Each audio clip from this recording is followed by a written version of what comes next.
ikut menjaga keberlangsungan sumber daya dunia ya. Jadi misalnya bisa juga proyeknya contohnya itu berupa misalnya kampanye pengurangan sampah plastik. Ya, jadi terserah, artinya itu banyak sekali isu yang bisa Bapak Ibu gunakan untuk tema. Bisa juga yang kedua, tema kedua adalah kearifan lokal. Nah ini saya kira banyak sekali. Di sini bahkan ada contohnya disediakan ini untuk di Papua ini adalah misalnya tentang sistem masyarakat di Lembah Baliem. Kalau di Jawa Barat itu di Kampung Naga ya, Kampung Naga itu.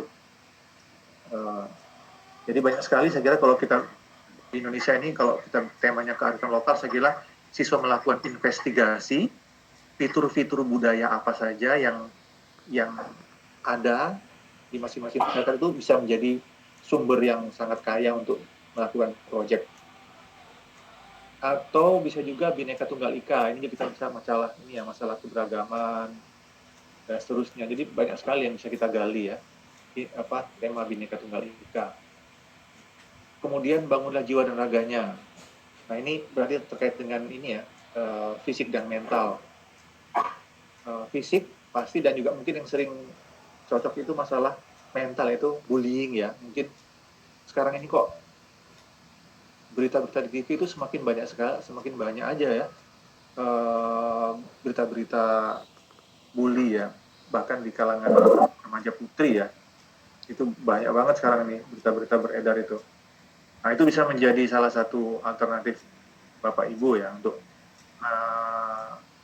mengembangkan ide proyek. Jadi ini tema besar. Kemudian suara demokrasi. Ini juga saya kira bagaimana mungkin tidak harus demokrasi yang modern, tapi juga masih demokrasi tradisional. Di sini contohnya adalah sistem musyawarah yang dilakukan untuk masyarakat adat tertentu. Jadi mungkin kalau di Papua seperti apa, demokrasi ala lokal, ala area lokal itu seperti apa. Tidak harus seperti yang modern seperti pemilu itu ya, tapi saya kira banyak sekali fitur-fitur yang atau isu-isu yang bisa diangkat untuk demokrasi. Kemudian juga masalah teknologi ya, ini apalagi ini ya, kita banyak sekali platform-platform yang sekarang ini membanjiri hidup manusia itu, makanan, transportasi, belanja online, itu banyak sekali yang bisa diangkat untuk proyek, dan ini juga kewirausahaan. Ini saya kira berkaitan juga ya. Jadi Bapak Ibu itu adalah tujuh proyek tema yang disediakan oleh pemerintah, tema besar. Nah, seperti tadi, untuk SD maka itu wajib memilih minimal 2 dari 7 tadi. Kalau untuk SMP maka wajib memilih 3. Sebarannya terserah, tadi macam-macam opsinya. Nah, merancang alokasi waktu, proyek dan dimensi. Bapak Ibu yang sudah Bapak Ibu dapatkan waktu pelatihan KP kemarin, maka kan proyek itu alokasinya sebagai kegiatan kurikuler itu durasinya atau alokasi waktunya adalah 20-30% per tahun ya, per mapel, per tahun per mapel. Jadi setiap mapel harus mengalokasikan 20-30% dari total JK setahun untuk digunakan dalam bentuk proyek lintas mapel. Nah, durasinya, berapa lama durasi itu, maka itu sangat bervariasi, bebas sekali, boleh milihnya. Pelaksanaan proyek itu antara 2 minggu, minimal 2 minggu, sampai 3 bulan. Jadi nggak mungkin kalau proyek itu hanya 1 minggu, nggak mungkin ya. Minimal 2 minggu. Itu pun kalau dilakukan misalnya setiap hari. Jadi 2 minggu itu misalnya full. Dan sampai Sabtu, Jadi totalnya 10 hari. Jadi kalau 2 minggu itu mungkin full non-stop ya. Jadi di akhir menjelang akhir semester atau menjelang akhir tahun itu dilakukan project, khusus project. Ini semua 2 minggu. Atau juga bisa 3 bulan. Nah, 3 bulan ini artinya berarti tidak tiap hari. Mungkin ada 1 hari di setiap minggu. Jadi mungkin setelah semester berjalan selama 50%, jadi di 3 bulan pertama kan mungkin tatap muka biasa. Nah, di di tengah semester 3 bulan kedua itu mungkin sudah mulai dilaksanakan proyek dan waktunya adalah mungkin sehari, jadi mungkin tiap hari Jumat misalnya.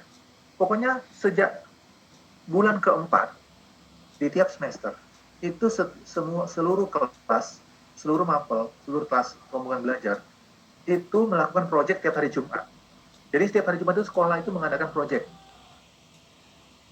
Waktunya, harinya boleh berbeda-beda. Mungkin tidak boleh disepakati, pokoknya semua sekolah setiap hari Jumat itu melakukan proyek.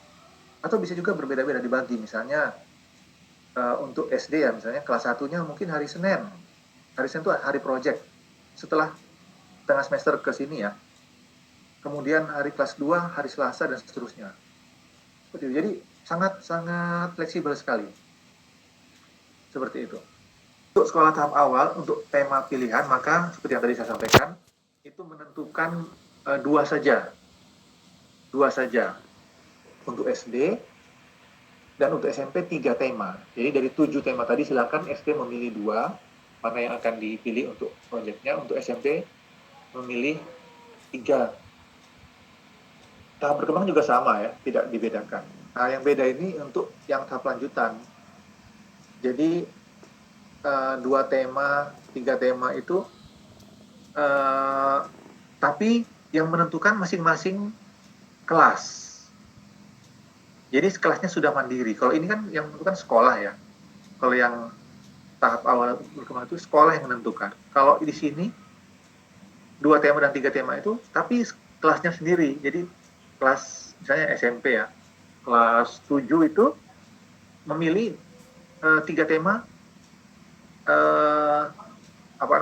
berbeda-beda. Jadi seperti itu. Kemudian opsi tema.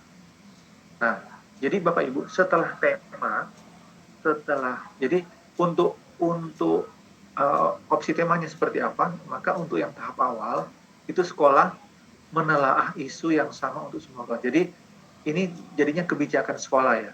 Jadi sekolah yang dengan memperhatikan isu terakhir, maka sekolah yang memilihkan tema untuk semua kelas. Nah, untuk tahap berkembang itu mungkin sekolah bisa mengklasifikasikan. Mungkin tema untuk kelas 1, 2 sama, 3, 4 juga tema sendiri, kelas 5, 6 tema itu secara mendalam.